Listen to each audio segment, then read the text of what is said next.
Hello, me again, back for another video, and this one, I really hope you can hear all the Maggies, because they sound crazy today. Or is it the crows? It feels really, it's really muggy. I'm due on as well, so I'm very sweaty. Hello. Today's video is a funny one. I had like a very strange experience this week. When are you watching this? Yeah, earlier this week. And said strange experience was Alex from Love Island, Alexandra, has unfortunately lost her period through stress and over exercising, and she got a bit of hate about it on social media. Basically, she put out a story to say that she'd lost her period and it was really normal, and a dietitian then did another post, and kind of like people then started to out her, and obviously there were some like definite bullies because it's the internet, but I shared a post from a dietitian that just kind of explained that like it's not normal and that people with that kind of following need to be really careful. Anyway, she had a break because she was obviously must have been getting a load of hate, and then came back on and posted about how she is now doing steady state cardio and she is like taking it easier. Bottom of her feed, she said she tagged some accounts that spoke about amenorrhea and hypothalamic amenorrhea, and it blew my mind because she tagged Renee McGregor, who is my dietitian that I work with. She tagged Sarah's Day, who is like my ultimate life goal, little long haired blonde baby living in Australia, doing up my own house and like living the dream. Stephanie Buttermore, who I think is a massive inspiration of someone that was needing to kind of weight restore. Also, how edgy is this light? And then me, and then little old me. I ended up gaining like over 100 new followers for it, so if you're from Alex's post, hello, it's me. I also put out different, like one of the things on Instagram about things that people wanted to know, and I got loads of responses, and I didn't have time because obviously I do my full-time job. I didn't have time to answer them, so I thought what I would do is do it as a video, and I thought I would go through them. Do you feel less of a woman when you don't get your period? I think this is a really interesting one because at the time, no. For me, this is obviously just a disclaimer, this is me talking from my own experience. If there's any questions relating to like advice or anything like that, then my response would be to go see Renee McGregor or someone similar. But from my experiences, I don't know if I ever felt less of a woman and in myself. They say that you have masculine and feminine qualities, every single person does, and I know that I very much live a lot more in my masculine, and I want to do a full video or post about this, but basically if you live in your masculine, it's all about like the go-getter, the worker, the go, you're writing lists, you're smashing goals, that kind of thing, and it's that real like drive. And then the feminine side is like that calmer side, that nurturing side, and the deep in thought and the visualizations and the relaxing side. No matter who you are, whether you're a guy, a female, or non-binary, you will have a masculine and feminine side. And I'm very aware that if I don't have I'm very aware that I tend to sway more towards my masculine. And when I didn't have my period, I did do a lot of work on nurturing my feminine side to be able to encourage my period. I definitely as well like started thinking, God, like I actually really want to be a mum. Yeah, I don't know if interesting one. I'll have a little think. Someone put losing weight after recovery. My biggest thing is just why. If you've recovered for your period, there's nothing to say that you can't then lose weight. That's entirely up to you. I would just make sure that it is coming from a really good place. And I think if you're coming from a background like me of like the over-exercising and dieting, you've just got your period back, to lose weight, you will then need to ask your body to be in a deficit again, and a deficit is a form of stress on the body. So if you're wanting to lose weight after you've been in recovery, you're at risk of putting yourself into enough stress to then lose your period again. So I would just kind of weigh up and ask yourself why, and is it weight that you need to lose, or what about maybe just gaining some strength or improving some kind of fitness? Because we often find that like body changes change with that. If you focus on some strength training, you may find that it can sculpt you as well without actually having to lose weight as such. How to know when loss of period after coming off the pill is a cause for concern. Unfortunately, my doctor said to me, come back every 2 months for about a year, and it was a nightmare. But I'm pretty sure in all the books I've read, so Period Power, No Period, Now What, if you come off the pill, they say to allow 2 to 3 months. However, I have also read that it can take up to a year for our body to normalise after being on the pill, especially if we've been on it for a really long time. If I would probably say leave it 3 months, if it's then a cause for concern, get straight to your doctor. There's also no harm in going to your doctor slightly earlier if you are concerned. So if you have traits of like over-exercising or serial dieting, there's no harm in going to your doctors, getting your blood test done, and then seeing a professional like Rooney McGregor. Did you stop strength training when trying to regain your cycle? My training's kind of been a bit all over the place. I did really because I was in lockdown, but I still did like body weight stuff rather than actual like deadlifts and stuff like that because the gym wasn't open for me. I now do some weight training, but I never go max out. I'm definitely a girl that prefers like lower weight, higher reps than heavy stuff. Heavy stuff just makes me feel like heavy. I'm gonna move this lighting because I don't know if it's really annoying for you. Is it annoying? I can't ask you. Can't even ask you, I'm just assuming. I might go sit up here though. This lighting's so strange, it's because I've got blinds if you're wondering. But if I shut them, it's a bit dull now, isn't it? And like now I've got weird lines across my face. Should I just keep it like this for now? Okay, fine, whatever.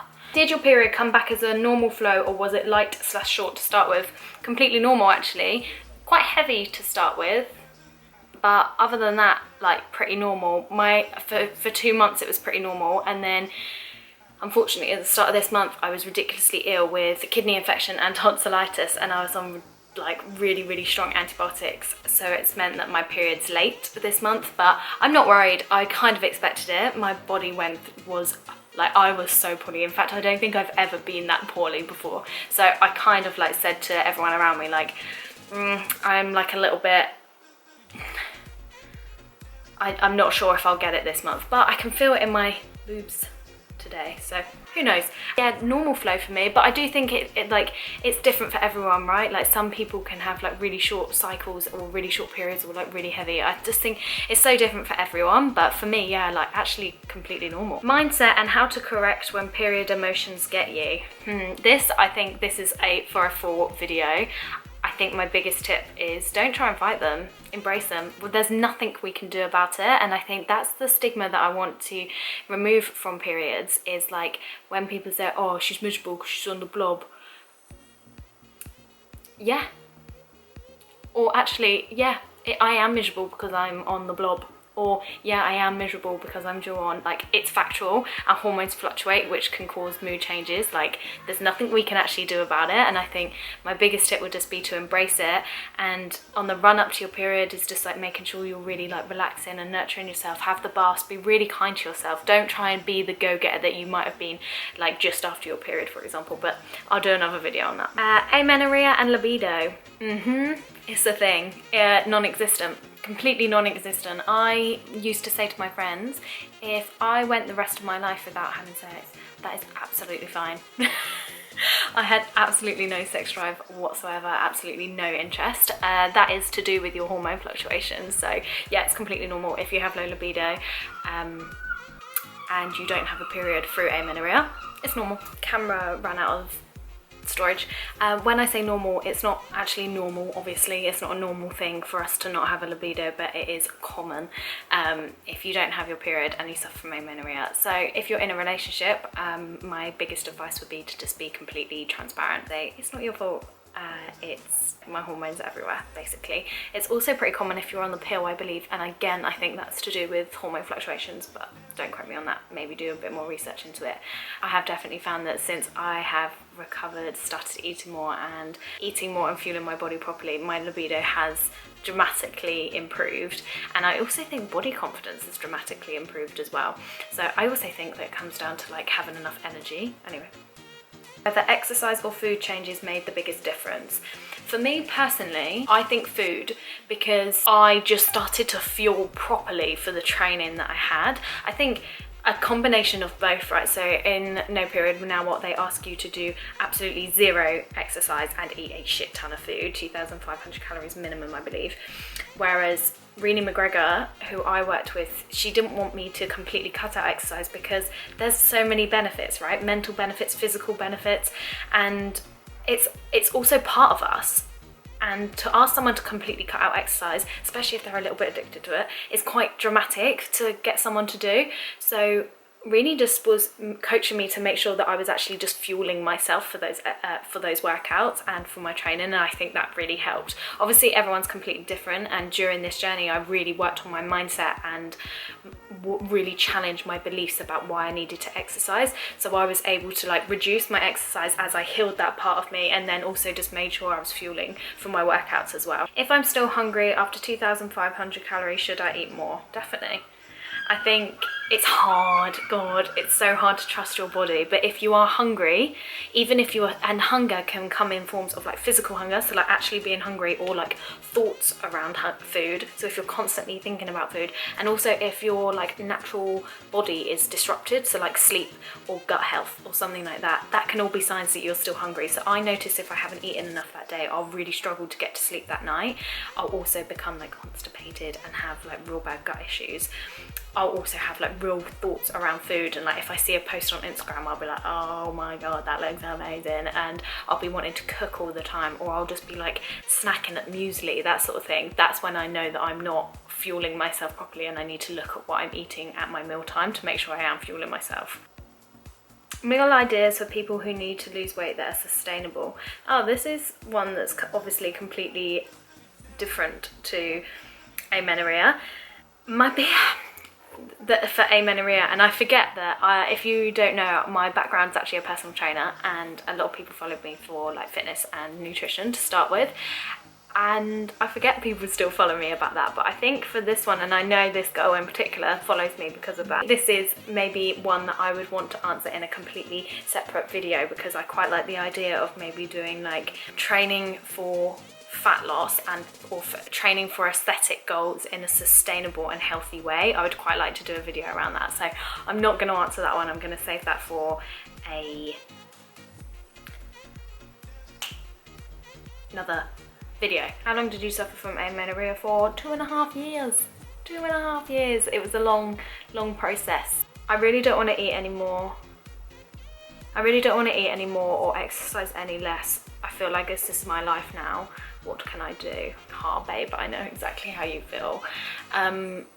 It's really tough, but I think probably my biggest tip, commit to having fun.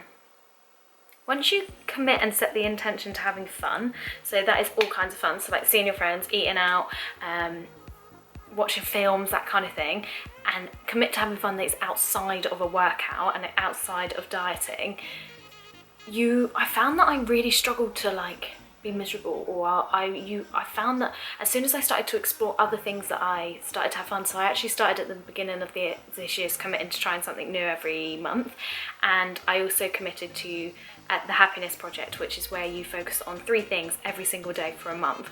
Once you start to fill your diary with things other than like workouts and food and fitness related stuff and weight loss related stuff, it's really hard to then factor it all in. So I think to start on this journey, get yourself a professional, whether that's a therapist as well. Like I had hypnotherapy as well, and get yourself a professional to work with. So like make sure you get to the doctors, get your blood test done, make sure there's anything else. Then find yourself like a proper nutritionist like Renee McGregor to work with to help assist you. She really helped me cognitively as well.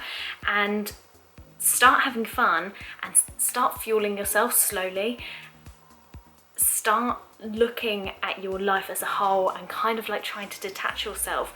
Like you are so much more than exercise and food. You're so much more than what you look like. So what else do you love in life? What else? Maybe you can even ask your friends and family, like, what do you love about me or like what other interests do you think I would quite like, and then going and trying those. And I think it's just like slowly making those tiny baby steps of just pushing your boundaries.